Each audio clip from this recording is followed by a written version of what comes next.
This is why narcissists create sexual frustration, the psychology of desire, control, and emotional dependency. When people think about narcissistic relationships, they often focus on the obvious forms of manipulation. They think about gaslighting, insults, and emotional abuse. Yet many survivors describe something more confusing. They describe a pattern of intense attraction followed by repeated frustration. The narcissist appears interested. They create anticipation. They generate desire. Then they abruptly withdraw. The result is often obsession rather than satisfaction.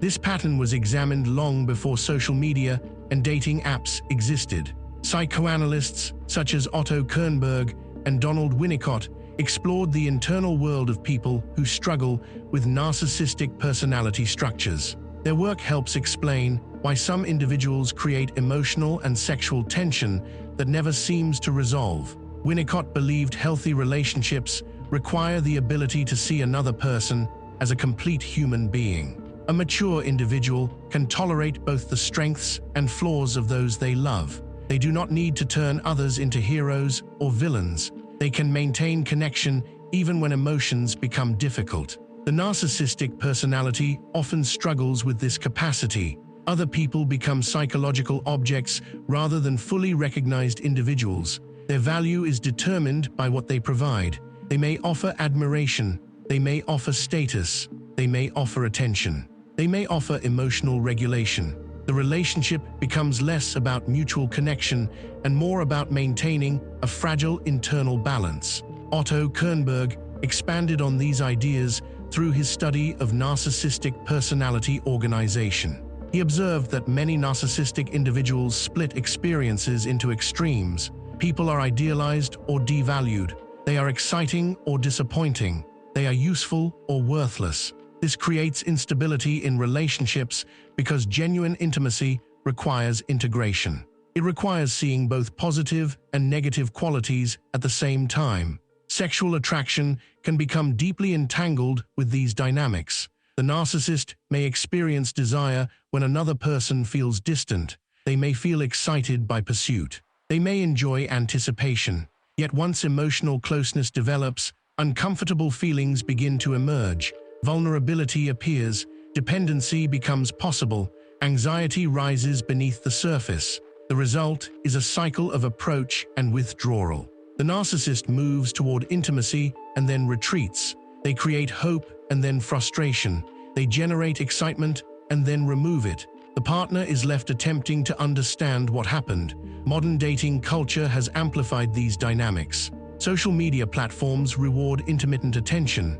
Dating applications encourage endless alternatives. Validation can be collected through likes, messages, and followers. For someone with strong narcissistic traits, these environments provide a constant supply of external affirmation. This helps explain behaviors that many people find confusing. Someone may flirt intensely for weeks. They may send messages late at night. They may create emotional closeness through personal disclosures. Then they suddenly disappear.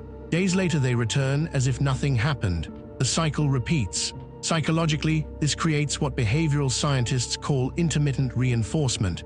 Rewards arrive unpredictably. Research has consistently shown that unpredictable rewards can produce stronger behavioral attachment than predictable ones. The uncertainty itself becomes part of the hook. The partner often mistakes this attachment for deep love. In reality, they may be responding to a cycle of activation and frustration. The nervous system remains engaged because resolution never arrives. The mind continues searching for an answer.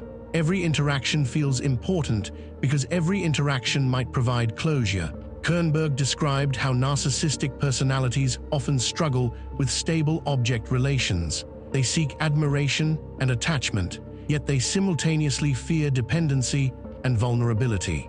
This conflict produces contradictory behavior. They want closeness.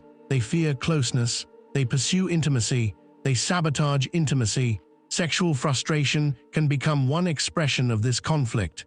The goal is not always conscious manipulation. Sometimes the individual is acting out unresolved internal dynamics. Nevertheless, the effect on the other person can be profound. Desire becomes linked with uncertainty. Attraction becomes linked with rejection. Longing becomes linked with humiliation. Many survivors report that the humiliation becomes strangely addictive. This does not mean they enjoy being mistreated. It means the emotional system has become trapped in a cycle of seeking resolution. Every rejection increases the desire to regain approval. Every withdrawal increases the desire to restore connection. Winnicott believed psychological health depends on developing a stable sense of self. A person with a strong internal foundation does not require constant validation from others. They can tolerate disappointment without losing their identity. They remain grounded even when relationships become complicated. This insight points toward recovery.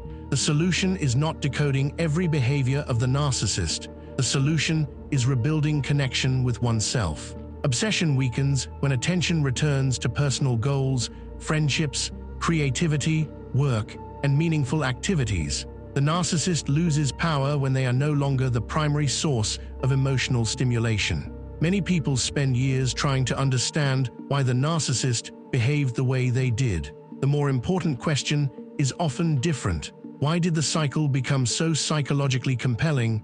What unmet needs kept the attachment alive? What internal vulnerabilities were being activated? Object relations theory offers a powerful answer. Human beings seek connection. We seek recognition. We seek emotional completion. When a relationship repeatedly alternates between fulfillment and deprivation, those needs can become amplified rather than satisfied. The tragedy of narcissistic relationships is that the victim often chases the very thing the relationship cannot provide. They seek stable intimacy from someone who struggles to maintain it. They seek consistency from someone organized around emotional instability. They seek emotional security from someone who fears genuine vulnerability. Understanding this dynamic is often the first step toward freedom. The goal is not revenge. The goal is not winning the narcissist back. The goal is seeing the relationship clearly. Once the illusion fades, desire loses much of its grip. What once appeared mysterious begins to look predictable. The cycle survives through confusion. Clarity is what finally breaks it.